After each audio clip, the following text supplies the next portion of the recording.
مشترکہ امیدوار کا انتخاب تقریباً ناممکن ہو چکا ہے۔ پیپلز پارٹی چاہتی ہے کہ ان کا ذاتی غلام نگران وزیر اعظم آئے اور ان کے ماضی میں کی ہوئی کرپشن کے کیس کو ختم کرے، ان کے سیاسی مخالفین طریقے انصاف کو کچلے اور عمران خان کو سیاسی منظر سے ہٹائے۔ پیپلز پارٹی کی ڈیمانڈ بھی ایسی ہے کہ وہ کہہ رہے ہیں کہ اصل قربانی ہم نے دی، عدم اعتماد ہم لائے۔ نون لیگ تو پاکستان میں اسمبلیوں سے ریزائن دینا چاہ رہی تھی، وہ ان اسمبلیوں میں نہیں جانا چاہ رہی تھی۔ ایسی صورتحال میں ہم نے سازش کر کے، ہم نے جوڑ توڑ کر کے، ہم نے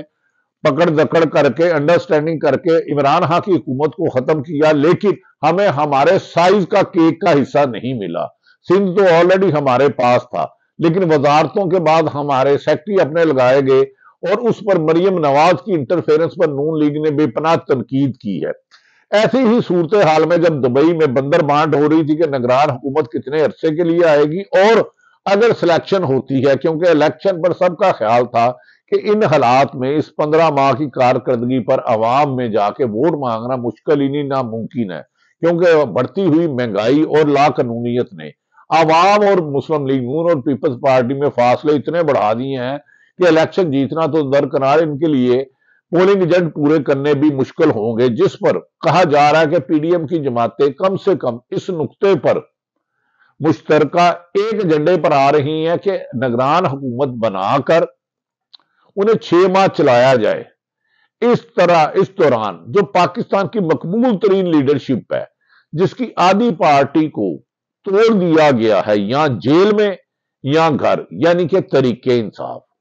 اس کو منظر سے ہٹایا جائے، اس پر پابندی لگائی جائے، اس کی جیل میں بند کیا جائے اور جیل میں بند کر کے ان کا سوشل میڈیا پر بھی جو بیانات چلتے ہیں یا انٹرنیشنل میڈیا کو دیتے ہیں اسے روکا جائے، جبکہ پاکستان میڈیا پر ان کا نام لینا بھی ایک جرم قرار دے دیا گیا ہے۔ ان کا بیان نہیں چل سکتا، ماضی میں ان کے الفاظ نہیں چل سکتے۔ اور گزشتہ روز وزیر اعظم شہباز شریف نے انوکھا لاڑلا کھیلنے کو مانگے چاند۔ انہوں نے ایک مبینہ الزام لگایا ہے کہ موجودہ آرمی چیف حافظ عاصم منیر جو ایک اچھی شہرت کے حامل ہیں، ان کے بارے میں کوئی سیاسی پارٹیاں سوشل میڈیا پر پروپیگنڈا کر رہی ہیں، تو یقیناً کسی بھی شخص کو، کوئی بھی کو پاکستان کی اسٹیبلشمنٹ کے خلاف کوئی زہر اگلنے کی اجازت نہیں دی جا سکتی اور قرار واقعہ سزا ہونی چاہیے۔ لیکن پہلے پتہ کیا جائے یہ رسم، یہ سازش کر کون رہا ہے۔ کہیں موجودہ پی ڈی ایم کی حکومت الیکشن سے فرار ہو کر طریقے انصاف اور اداروں میں تصادم کرا کے اپنا ٹائم فریم، اپنی قوت کی، اپنی حکومت میں توسیع تو نہیں چاہتے؟ اس کی ایک پراپر انویسٹیگیشن ہونی چاہیے، چاہے کوئی بیرون ملک بیٹھ کے سوشل میڈیا استعمال کر رہا ہے، چاہے اندرون ملک پاکستان میں بیٹھ کے، کسی کو پاکستان کے اداروں پر انگلی اٹھانے کی اجازت نہیں دی جا سکتی۔ تاہم یہ بھی اسی طرح اتنا ہی لازم ہے کہ پاکستان کے ادارے جو بھی ہیں، جتنے بھی ادارے ہیں، 300-400 زیادہ ہیں، انہیں اپنی حدود اور آئین میں رہ کر اختیارات میں کام کرنا ہوگا، سیاست سے ان کو الگ کرنا ہوگا۔ بیوروکریسی نے اس ملک کو گندوں کی طرح کھا لیا ہے۔ ایک بیوروکریٹ کا سیلری میکسیمم 2 سے 2.5 لاکھ ہے، اس کا بچہ باہر 5-5 لاکھ روپیہ ماہانہ انکم پہ ماہانہ فیس دے کر رہا ہے۔ کیا یہ عوام کا پیسہ نہیں کھایا جا رہا؟ ایسے میں جو انہوں نے حکومت کی پالیسیوں بنائی، ڈالر کی قیمت اتنی زیادہ ہو گئی اور بجلی کی پرائز میں اضافہ ہو گیا، گیس کی قیمت میں اضافہ ہو گیا، ساتھ لوڈ شیڈنگ ہو گئی کہ پاکستان کی انڈسٹری اس وقت خاصی بند ہو چکی ہے۔ 2 کروڑ کے قریب مزدور بے روزگار ہو چکے ہیں۔ اگر طریقے انصاف کے علاوہ پاکستان کی عوام مہنگائی کے ہاتھوں اور بے روزگاری کے ہاتھوں سڑکوں پر نکل آئے تو عوام کا یہ سمندر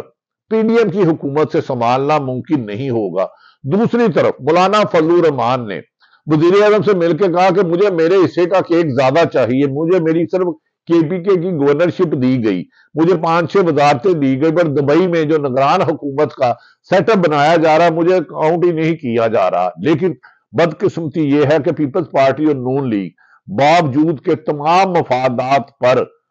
15 ماہ سے اکٹھے چل رہے ہیں، اپنے مقدمات ختم کر رہے ہیں، طریقے انصاف اور صحافیوں کو ٹارگٹ کر کے مار رہے ہیں، ان کے خلاف انتقامیہ کارروائیاں کر رہے ہیں، لیکن ایک نگران وزیر اعظم پر اور نگران کابینہ پر کوئی بھی کنسنسس نہیں ہو سکا، جس کی وجہ سے پاکستان میں اہم لوگ اس بات پر غور کر رہے ہیں کہ موجودہ حکومت کی پی ڈی ایم کی آپس کی لڑائی ملکی سلامتی کے لیے اور معاشی ترقی کے میں سب سے بڑی رکاوٹ بنتی جا رہی ہے۔ ایسے میں سیاسی عدم استحکام صوبوں میں اور شہروں میں نفرت کے بیج بو رہا ہے، اس کو روکنا مشکل ہوگا۔ دوسری طرف ناظرین، ایک طرف تو نیب، تحریک انصاف کے لوگوں کے خلاف ایف آئی اے، پولیس، اینٹی کرپشن اور دیگر ادارے دن رات انتقامیاں کر رہے ہیں، اور اسحاق ڈار جو ایک اشتہاری مجرم تھے، انہیں وزارت بنا دی گئی۔ نواز شریف کا راستہ صاف کرنے کے لیے ایک جج نے نیب کے جج نے فیصلہ کیا جس کی تاریخ میں مثال نہیں ملتی۔ وہ کہتے ہیں کہ ان پر اس وقت کی حکومت نے دباؤ ڈالا۔ دباؤ کس نے ڈالا اس کا نام نہیں لیا۔ لگتا ہے کہ ایک شخص کے لیے 22 کروڑ عوام کے حقوق کو پامال کرنے کی جو سازش کی جا رہی ہے وہ تکمیل کی طرف جاتی ہوئی نظر نہیں آ رہی۔ ایسے میں الیکشن کمیشن کے کردار کو بھی بہت مشکوک دیکھا جا رہا ہے، اور بعض لوگوں نے ملک کے اکانومی کے تاجر برادری جو ہے ان کو بلا کے اکٹھا کیا کہ انہوں نے کہا کہ موجودہ حکومت کے پاس اتنی کیپیسٹی، اہلیت نہیں ہے کہ ملک کو اس بحران سے نکال سکے، اور ملک اگر سیاسی استحکام نہیں آتا تو معاشی ترقی نہیں ہوتی۔ دوسری طرف پاکستان کو بین الاقوامی طور پر تنہا کرنے کے لیے بھارت لابی کر رہا ہے، جس پر خود وزیر اعظم نے کہا کہ پاکستان کے ساتھ آئی ایم ایف کے معاہدے میں پی ڈی ایم کی حکومت ناکام ہو گئی تھی اور آرمی چیف عاصم منیر باجوہ نے مدد کر کے کیا۔ تو اگر فوج نے ہی یہ کام کرنے ہیں تو بھائی آپ پروٹوکول لینے کے لیے آئے ہو، آپ اپنے خربوں روپے کیس ختم کرنے ہیں کہ آئے ہو۔ ایف آئی او کو سوشل میڈیا پر وہ بندہ جو موجودہ حکومت کی سیاہ کاریوں کی نشاندہی کر رہا ہے، جہاں خامی ہے، جہاں اسے غلط لگتا ہے، ان کے خلاف کریک ڈاؤن کر رہے ہیں۔ سوشل میڈیا یقیناً ایک بے لگام گھوڑا ہو چکا ہے، اس کے ایتھکس ہونے چاہیے، اس کی ایڈیٹوریل پالیسی بننی چاہیے، لیکن یہ کراس دی بورڈ بننی چاہیے۔ پہلے تو پتہ کرنا چاہیے جماعتوں نے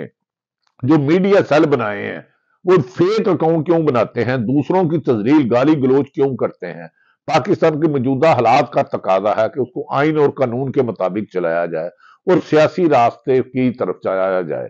اور ایسی حکومت لائی جائے کہ وہ ملک کو 1973 کے آئین کے مطابق چلائے، اور عدالتوں کو فٹ بال بنانے کی بجائے ان کے فیصلوں کو منومن عمل کیا جائے، اور پاکستان میں ہونے والی زیادتی، ناانصافی، جبر کو روکا نہ گیا تو یہ خاموشی ایک بہت بڑے طوفان کا پیش خامہ ہو سکتی ہے۔ اس لیے کبھی امکان ہے کہ جولائی میں ایسے فیصلے کیے جائیں گے جس سے ملک میں لوٹنے والے، ملک کو دیمک کی طرح چاٹنے والوں کا سدباب کیا جائے گا، اور وہ قانون کی گرفت میں آئیں گے، اور ملک سے بھاگنے والے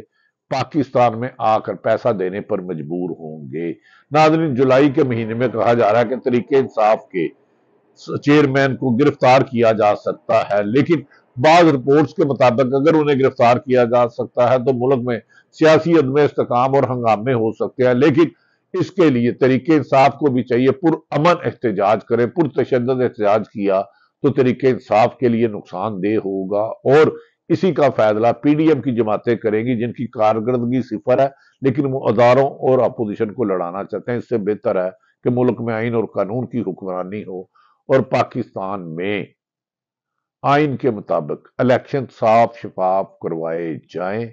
اور عوام کی منتخب کردہ نمائندے عوام پر آ کر حکومت 5 سال کے لیے کرے، تاکہ سفارتی اور معاشی اور سیاسی استحکام سے ملک کو ترقی کے راستے پہ گامزن کیا جائے۔ پاکستان زندہ باد۔